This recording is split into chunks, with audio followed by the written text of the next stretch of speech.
I forgot my phone at home and had to turn back. My husband didn't hear me come in. He was saying to someone, "Everything is ready. I cut the brake line while she was getting ready for your sister's funeral. See you soon." I started shaking, but I didn't scream. I quietly slipped out, called a flatbed tow truck, and had the car delivered to my mother-in-law's house. I told her it was a surprise gift from her son. What happened next destroyed his life.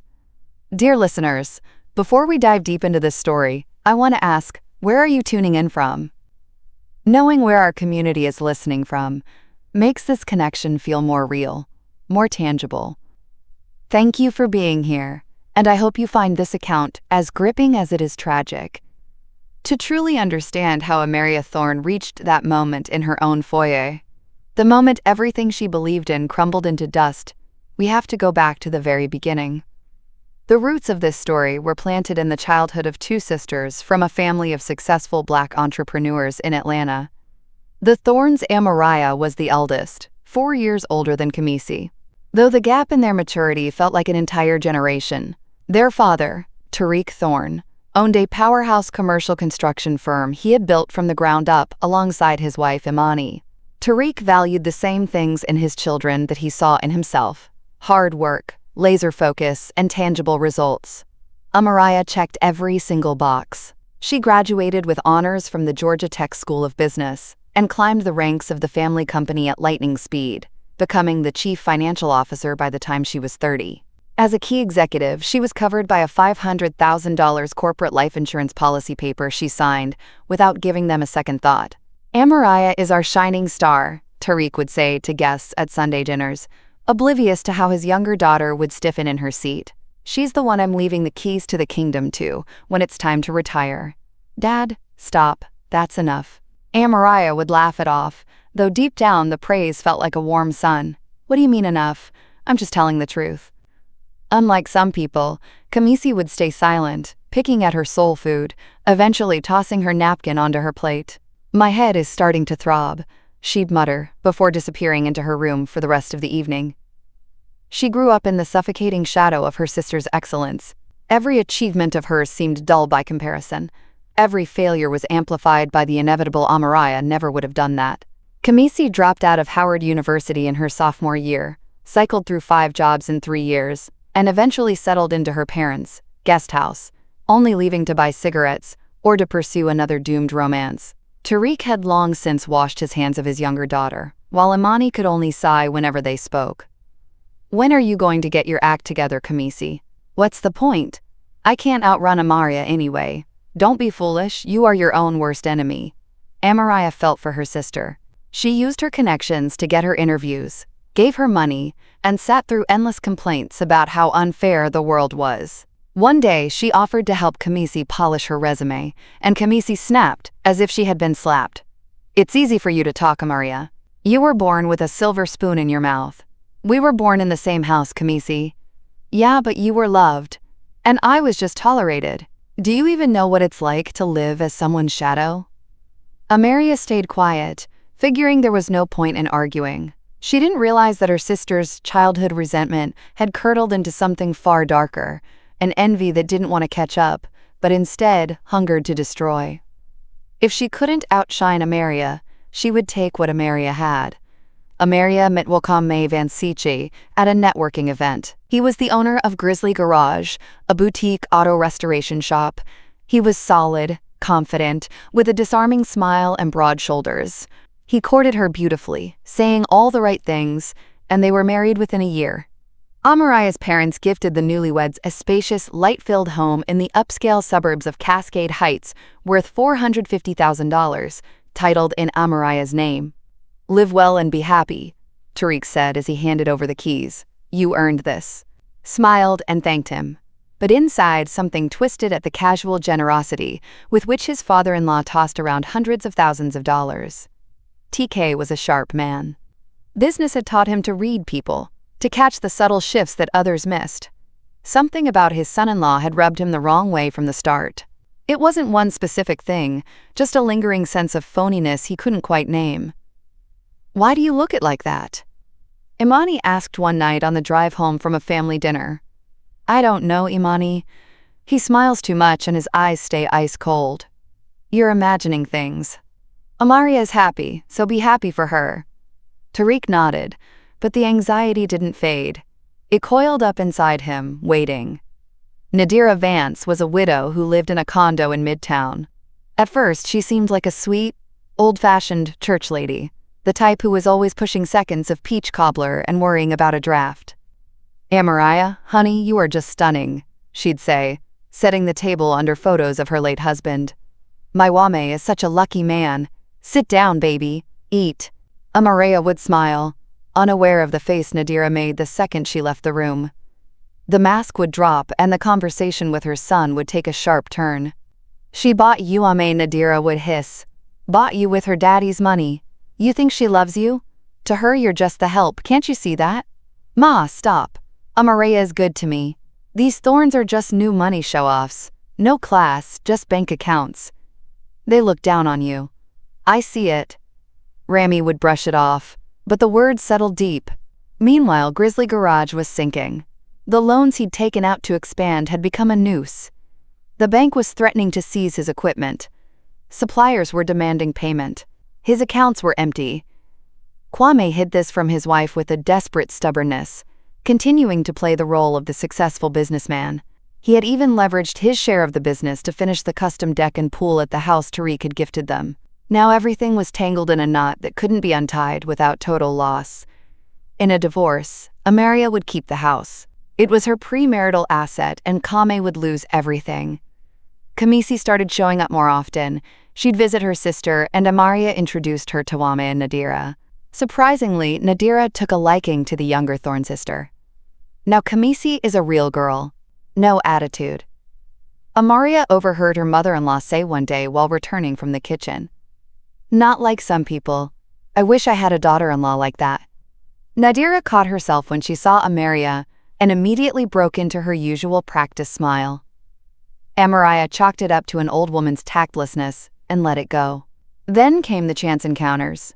Wami and Kamisi seemed to be in the same place more and more often. Nadira would invite them both for Sunday lunch, and then somehow Amaria would get an urgent work call, leaving her sister and husband alone under Nadira's warm, watchful gaze. The affair bloomed right under Amaria's nose, and she saw nothing. Tariq, however, saw. One day, he stopped by his daughter's house unannounced and saw Kamisi's car in the driveway. Through a gap in the curtains, he caught a glimpse of two figures standing far too close to each other. He didn't say anything then, telling himself he was being paranoid, but the bitterness stayed in his mouth. "You're so strong, Wam," Kamisi would whisper, pressed against him in his mother's condo. "Amora doesn't appreciate you. To her, you're just a worker. But I see who you really are." "You really think so?" "I know so. I'm her sister. I see the way she treats you." The plan was born in Nadira's mind. She was always sharper than she let on. One evening, while sat at her kitchen table looking like a beaten dog, she said, "What if Amaria just wasn't here anymore?" "Ma, what the hell are you saying?" "An accident we breaks fail. It happens to people every day. No one would ever know. The house would be yours. The $500,000 insurance policy is yours. Kamisi loves you. I'd finally have the daughter-in-law I want. Everyone wins. You've lost your mind. No, you've lost yours. Living with a woman who looks down on you while you drown in debt." Cami added her own incentive. "When Amaria is gone, I'll be the only heir to my parents' estate. When their time comes, everything goes to us. We'll be truly wealthy. For real." Wami resisted at first, then he listened. Then he went silent. The plan matured slowly. The mother designed the scheme. Kamisi provided the motivation. Finally, agreed to execute it. On the eve of that fateful morning, they discussed the final details over the phone. Kamisi was calling from a cafe, her voice sounding excited, almost giddy. Tomorrow morning, I'll do it. I love you, Ame. I love you too." He got up at 6 o'clock in the morning, while Amaria was still asleep, slipping out of bed. He went down to the garage and popped the hood of her silver Toyota Camry, the car she loved for its reliability. He grabbed his tools and found the brake line. The internet can teach you anything if you're motivated enough. The job took 15 minutes. His hands were steady, his breathing even. He didn't let himself think about what he was doing, He just turned his brain off and worked. He wiped his hands with a rag, closed the hood, and checked for any stray marks. He went back to the bedroom, lay down next to his wife, and matched his breathing to hers. The car sat in the garage, quiet and obedient, with a severed brake line, ready to kill its owner at the first sign of heavy traffic. Lay in the dark, pretending to sleep, waiting for his wife to wake up, get ready for work, get behind the wheel, and drive away to a destination she would never reach. The alarm on the nightstand went off at 7:30. Amariah reached for it through her sleep, eyes still closed, finding the button by habit. Wami lay beside her with his back turned, breathing so steadily that she decided not to wake him. Lately, he'd been sleeping poorly, complaining of headaches and stress at the shop, and Amariah tried not to disturb him in the mornings. She showered and got dressed. Outside, a gray December sky hung low over Atlanta. The weather report had predicted a warm front, so she pulled a light trench coat from the closet instead of her heavy winter jacket. She swallowed some tea, grabbed her bag, checked for her keys and wallet, and slipped out of the house, closing the door softly so as not to wake him. She was about 30 feet from the car when she patted her pockets and stopped. Her phone, she'd left it in the pocket of her heavy jacket the night before and hadn't moved it when she switched coats. "Darn it," Amariah muttered under her breath, turning back toward the house. She opened the front door quietly, still not wanting to wake. The foyer was dim, but a sliver of light spilled from the living room. From there, she heard her husband's voice, low but clear, with a tone she had never heard before. Amariah froze at the threshold, not yet understanding why her stomach had just dropped. "Baby, it's done," Wami Kwame was saying into the phone, his voice thick with triumph. "I cut the brake line this morning while she was sleeping. It's a clean job. Nobody's gonna find a thing. The first time she has to hit them hard. That's it." There was a pause from the speaker. A woman's laugh drifted out, a familiar laugh that made Amaria's heart stop. It was Kamisi. "I'll see you at your sister's funeral." Wamam continued, "Your mother's plan was brilliant. We're gonna be living large soon.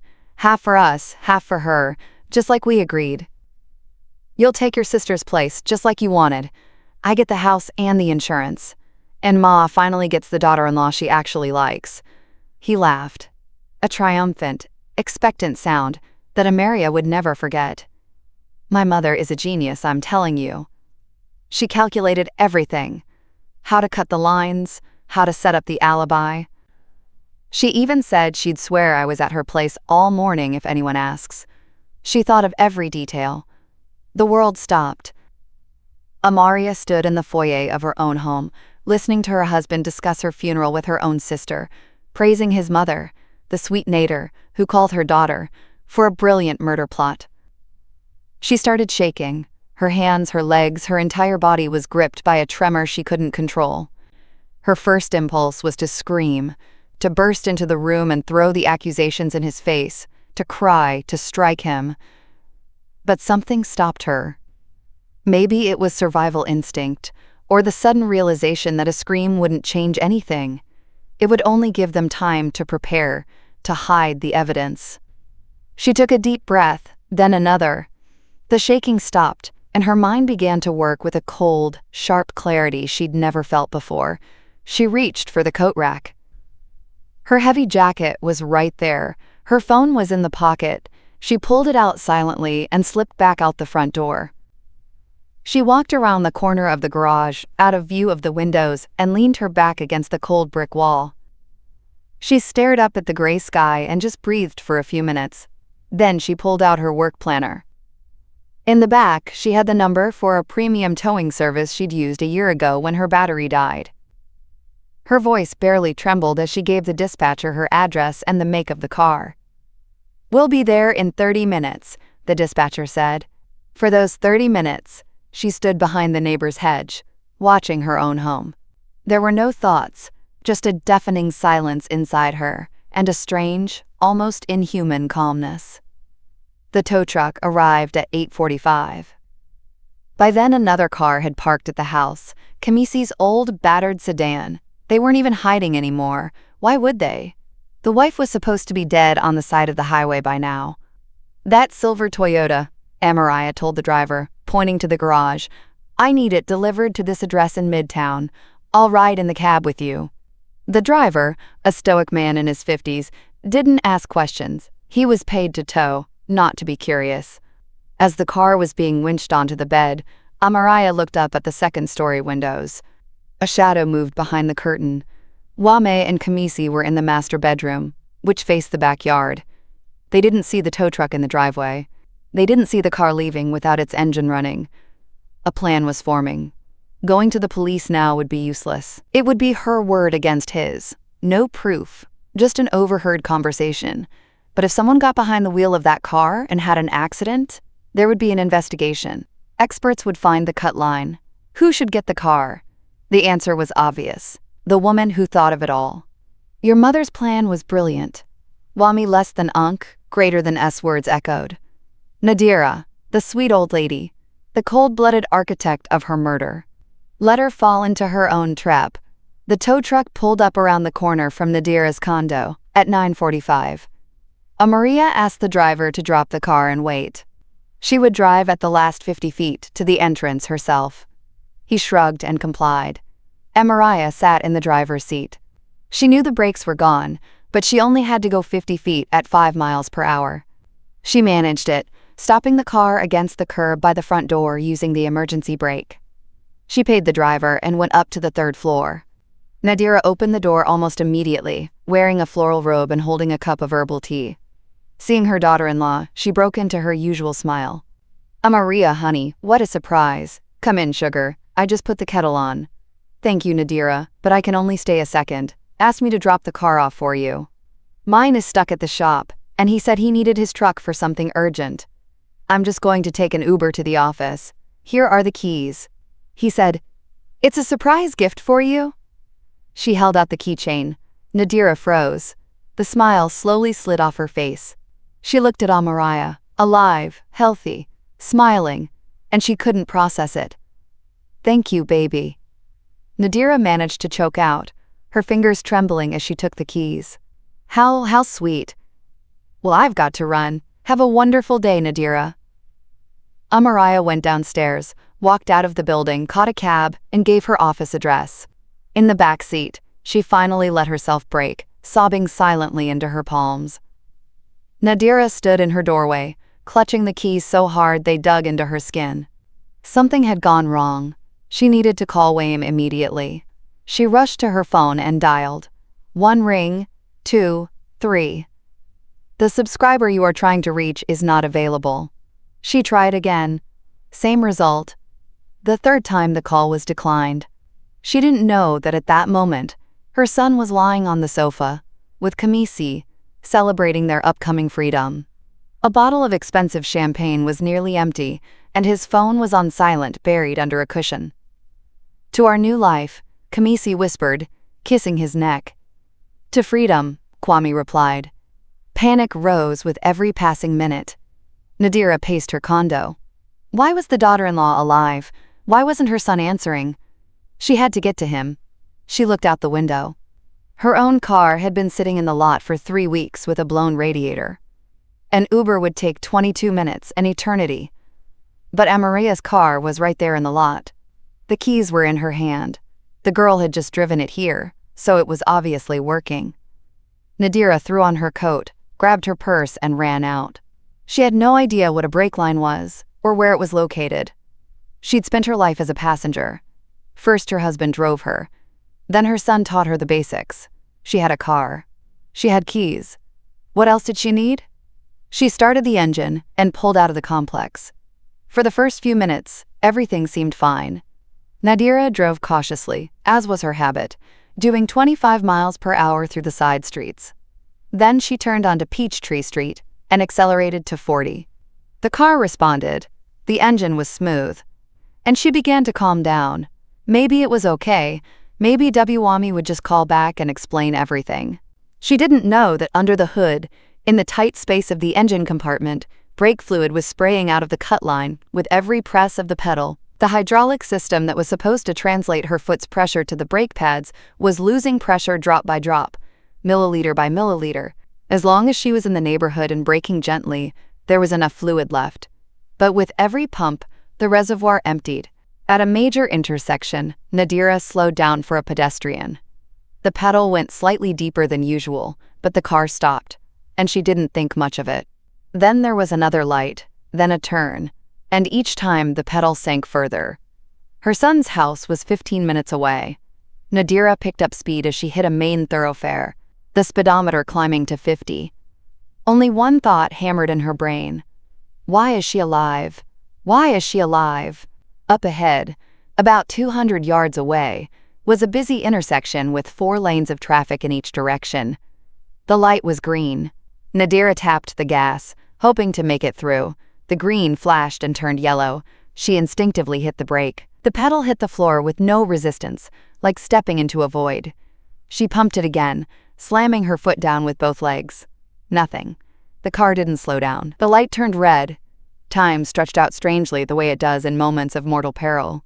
Nadira saw a massive blue delivery truck entering the intersection from the left, and she knew she wasn't going to make it. She jerked the wheel to the right, trying to avoid the collision, but she was going too fast. Her hands were sweating. Her fingers slipped from the leather, and in that final heartbeat she finally understood the car. Amariah's car, the very one she had arrived in, her own plan, her own trap. She screamed, and then the scream was cut short. The truck slammed into the driver's side door, crushing it like a soda can. The impact spun the car and threw it against a concrete light pole, which caved in the rear quarter panel with a sickening crunch of metal and shattering glass. The airbags deployed, filling the cabin with white dust and fabric, but it didn't matter. By the time the ambulance arrived, sirens wailing through the crowd of onlookers, Nadira Vance was dead. Police cars swarmed the scene. Blue and red lights sliced through the gray afternoon. Curious bystanders crowded behind the yellow tape, recording the mangled wreckage on their phones. Officers took statements, questioning the truck driver, a pale man in a uniform, who kept repeating, "I had the green. She just blew through it. I couldn't do anything."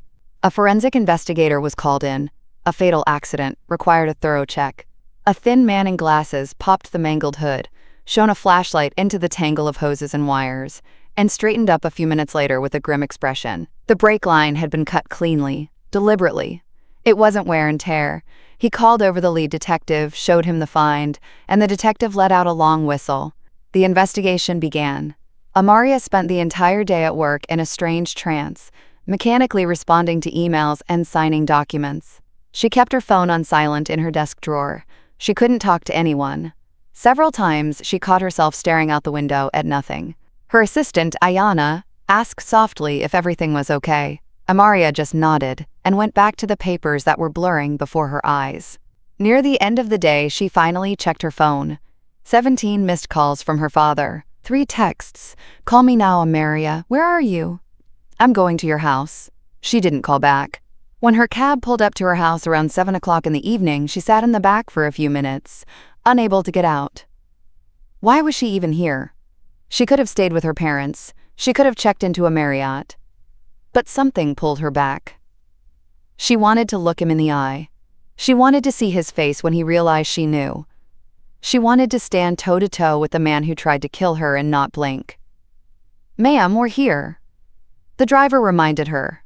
"Yes, thank you." She paid and walked toward the porch. With every step, her legs felt heavier, but she didn't stop. The fear was there, of course, but the anger was stronger, and a strange, painful curiosity. How would he try to talk his way out of this? The front door was unlocked. Amaria walked into the foyer, hung up her coat, and stepped into the living room. Was standing in the center of the room, pale as a ghost, phone in hand. His eyes were bloodshot, his hair was a mess, and his shirt was untucked. He looked at her as if he were seeing a specter. "My mother," he rasped, his voice breaking. "Ma is dead."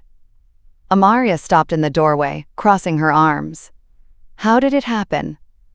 she asked, her voice flat. "An accident." She was driving. Trailed off, and something shifted in his expression. A thought broke through the fog of grief, making him look at his wife in a new, sharper way. "She was driving your car. The one you took to her this morning." "The police are saying the brakes." He didn't finish. The realization was slowly dawning on him. The brakes? Amaria repeated. A cold smirk touched her lips. What a shock, stepped toward her, terror flaring in his eyes. You knew you did this on purpose. I knew you cut the brake line this morning while I was sleeping. Amaria replied calmly, as if discussing the weather. I heard your conversation with Kamisi, every word. I'll see you at your sister's funeral. Your mother's plan was brilliant. Remember that Kwame? He recoiled as if she'd struck him. You heard everything? Everything? I forgot my phone in my jacket and came back for it. You didn't hear me come in. You were too busy telling your mistress how you were going to bury me. I heard you praise your mother for her genius, how she calculated the brakes and the alibi. My sister taking my place and your mother getting the daughter-in-law she wanted. She went silent, looking at her husband without pity, only an infinite exhaustion. So now she has no daughter-in-law and no life. And your plan? You killed your own mother Wami. His face transformed. The grief and fear were replaced by something dark and dangerous. He took a step toward her, then another. You killed my mother. You gave her that car on purpose. You knew. I knew she wanted me dead. And you did too, you coward. He lunged at her so fast she couldn't move. His hands clamped around her throat. Strong, rough mechanic's hands used to working with iron. Amaria tried to pry them off, but he was far stronger. His fingers dug into her neck, cutting off her air. She wheezed, scratched at his arms, kicked at him, but he wouldn't let go. There was nothing human left in his eyes, only blind rage. You killed her, he growled, squeezing harder. You killed my mother, you bitch. Black spots began to swim before her eyes. The sounds of the room grew distant and muffled. Amaria felt her arms weakening, her legs giving out. In a few more seconds, it would be over. He would finish what he couldn't do that morning. A crash, a splintering sound, screaming. The hands on her throat suddenly vanished, and Amaria collapsed to the floor, gasping for air. Through a veil of tears, she saw her father. T.K. Thorne was standing over Wame, clutching a heavy bronze sculpture from the mantel. Wami was on the floor, motionless, blood trickling from his temple. Baby girl. Her father dropped to his knees beside her, grabbing her head in his hands. Amaria, you're alive. Oh God, you're alive. Amaria couldn't speak. She could only trying to pull air into her burning throat. Call 911, Tariq shouted. Only then did Amaria notice her mother standing in the doorway, pale, phone trembling in her hands. Imani, call the ambulance and the police. He pulled his daughter to him, rocking her like she was a little girl, repeating, You're alive. You're alive, I made it. Amaria closed her eyes and fell into the dark. She woke up in the hospital. White ceiling, the scent of antiseptic, the rhythmic beeping of monitors. Her throat burned as if it had been scrubbed with sandpaper. She tried to turn her head and let out a moan. Don't move. Just stay still, her father's voice said. Amaria shifted her eyes. Tariq was sitting by the bed in a hard hospital chair, unshaven and haggard. Beside him, in the next chair, her mother was asleep, leaning awkwardly against the wall. Dad, Amaria croaked. Her own voice sounded foreign. Shh, baby, don't talk yet. The doctor said your vocal cords are bruised. You need to rest. She wanted to ask about Wayne, but her father understood without words. They took him, arrested him, right there in the house when he came to. They picked up Kamisi last night, too. Amaria closed her eyes, so it was over. How did you know? She whispered. Tariq went quiet, rubbing the bridge of his nose. I was calling you all day. You didn't answer. I called the office. Ayana said you weren't yourself, that you were just sitting there staring at nothing. I went to the house. I just felt it in my gut that something was wrong. The door was unlocked. I heard the struggle. I burst in, and his voice trailed off. Tariq, the man of iron, who built an empire and never showed weakness, looked 10 years older. I almost killed him, Amara. If he had hurt you anymore, I would have killed him. Amora reached out, found his hand, and squeezed it weakly. Thank you, Dad. Don't thank me. I'm your father. I should have seen it sooner. I should have known. No one could have known. I saw it. I saw the way he looked at Cammy. I knew something was off, and I stayed silent. I was afraid of upsetting you. I thought I was just imagining things. Amani woke up with a start, saw her daughter was awake and rushed to the bedside. Mariah! Oh, thank God! She cried, stroking her daughter's hair, kissing her forehead. For the first time in that endless day, Mariah felt safe. The investigation lasted 4 months. Wami Vance was charged with attempted murder and the manslaughter of his mother. The fact that he intended to kill his wife, but killed his mother, didn't absolve him of responsibility. The intent to kill was there, and the death was a direct result of his actions. Kamisi Thorne was charged as an accomplice conspiracy to commit murder. Forensics confirmed the brake line was cut intentionally. Phone records documented every stage of the conspiracy, from the first cautious hints to the specific instructions and discussions on how to spend the insurance money. Amaria was called for questioning 6 times. She gave her statements calmly and methodically. She told them everything: how she forgot her phone, how she heard the conversation, how she learned of Nadira's role, and how she made her decision. "Why did you take the car specifically to your mother-in-law?" the investigator asked during the 3rd session, looking at her over his glasses. "I heard that she was the one who planned it all. Your mother's plan was brilliant, that's what my husband said. She was the architect. She wanted me dead. She smiled in my face for years, called me daughter while planning my murder behind my back. I took the car and handed her the keys. What happened next? That was her choice." "Did you realize she might get behind the wheel?" "I realized the car belonged to me, and I had the right to do what I wanted with my property. I couldn't have known she would drive it. She could have called an Uber. She could have called her son. She could have stayed home. I didn't force her into that seat." The prosecution studied the case from every angle. Legally, Mariah hadn't committed a crime. The car was hers. She gave the keys voluntarily. She was under no legal obligation to warn the creator of a trap about the trap they had built. Proving she intentionally sought her mother-in-law's death was impossible. She could have sincerely believed the woman wouldn't drive a broken car or hoped she'd drive slowly enough to stop. The case against Mariah was closed for lack of evidence of a crime. 2 weeks after Kamisi's arrest, Tariq and Amani went to the detention center. Amaria stayed home.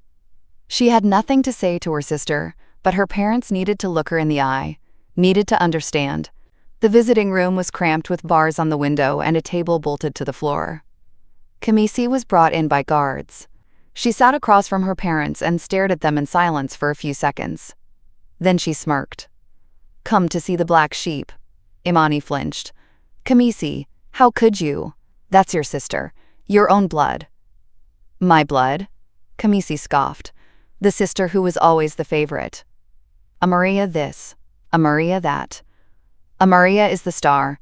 Amaria is our pride. And what am I? A mistake, a burden, an embarrassment. We loved you." Her mother's voice was trembling. "We loved you both the same. Give it a rest, Ma. You're lying to yourselves, not me. You never loved me. You tolerated me because you had to, because we're related. But you loved Amaria for real." Tariq stayed silent, looking at his younger daughter as if he didn't recognize her. Where was the girl he'd swung around in the yard, the one he'd taught to ride a bike, the one who ran to him with a scraped knee? "You wanted to kill your sister," he said finally, his voice heavy. "To kill her, not to argue, not to get even, not to hurt her, to end her life. Do you understand what that means?" "I understand." Cammy leaned back. "I understand that I would have finally had a normal life, my own life, without the constant comparison to the perfect big sister." "Are you sick?" Amani whispered. "Are you sick, Kamisi?" "I'm not sick, Mama. I'm just tired. Tired of being second. Tired of being worse. Tired of being nobody." Tariq stood up. Imani looked at him in fear. "Tariq, wait. Imani, let's go." He took his wife's hand and led her toward the door. At the exit, he stopped and turned. "You are no longer my daughter," he said flatly without anger, just stating a fact. "I had 2 daughters, now I have 1. Kamisi jumped up, her chair clattering to the floor. Dad, wait." But he was already gone, leading his weeping wife away. The door slammed shut, and Kamisi was left alone. She stood in the center of the room, and for the first time a look of genuine fear crossed her face. "Dad," she screamed at the closed door. "Mama, come back. You can't do this." No one came back. A week later, a lawyer processed the changes to the Thorne family trust. Kamisi was completely disinherited. Every asset, every share of the company, and all properties were left to Amariah. "Are you certain?" the lawyer asked. An older man with silver hair. "She is your daughter. Perhaps a minimal trust for her basic needs." "I am certain," Tariq replied. "I have one daughter." They didn't hire a defense attorney for Kamisi either. She was assigned a public defender, a young man fresh out of law school. He tried his best, but against the forensic evidence, the text messages, and Dom's full confession, he stood no chance. The trial took place in March, as the Georgia sun was starting to warm the pavement and the peach blossoms were beginning to bloom. The courtroom was packed. The case had drawn intense media coverage in Atlanta. Journalists swarmed the entrance. 2 people sat at the defense table. Wam, hollowed out by months in jail, and Kamisi. She still tried to look defiant, but something in her had broken. She searched the room for her parents and found them. Tariq and Amani were sitting in the front row next to Amariah, and they didn't look at the younger daughter once. The sentencing took nearly an hour. Wayne Vance was found guilty of attempted murder and manslaughter. He was sentenced to 13 years in state prison. Kamisi Thorne was found guilty of conspiracy to commit murder. She was sentenced to 10 years. As the bailiffs led her away, Kamisi turned. Their eyes met, sister to sister, separated now by far more than 4 years of age. "You'll pay for this," Kamisi hissed. "You hear me? I'll get out and you'll pay." Amariah didn't answer. She had nothing to say to the person who ceased to be her sister the moment she agreed to a murder. Amani watched her youngest daughter being led away, tears streaming down her face. Tariq sat motionless, staring straight ahead. Amariah took her mother's hand and squeezed it. "Mama, let's go. I can't, Amariah. She's my baby. She was my baby. I carried her for 9 months. How could she? How could I not see it? No one could, Mama. No one." They walked out of the courthouse through a gauntlet of camera flashes and shouting reporters. Tariq shielded his wife and daughter, led them to the car, and sat behind the wheel for a long time without starting the engine. He just gripped the wheel with both hands. "I lost her," he said finally. "I lost her a long time ago. I just didn't want to admit it." "She lost herself, Dad," Amariah said softly. "This isn't on us, right?" He turned, and the pain in his eyes was visible. "Maybe if I'd praised you less in front of her, if I'd given her more attention." "Dad, stop. You aren't to blame. Mama isn't to blame." "I'm not to blame. She is. She made a choice, not us." Tariq nodded, but Amariah could see he didn't quite believe her. He would carry that guilt for the rest of his life. A month after the trial, as the April sun was truly warming the city, Amariah stood on the platform at Peachtree Station with a small suitcase. The house her parents had bought was sold. She had resigned from the company. Her father understood without a word. He just held her tight and wouldn't let go for a long time. "Are you sure you won't stay?"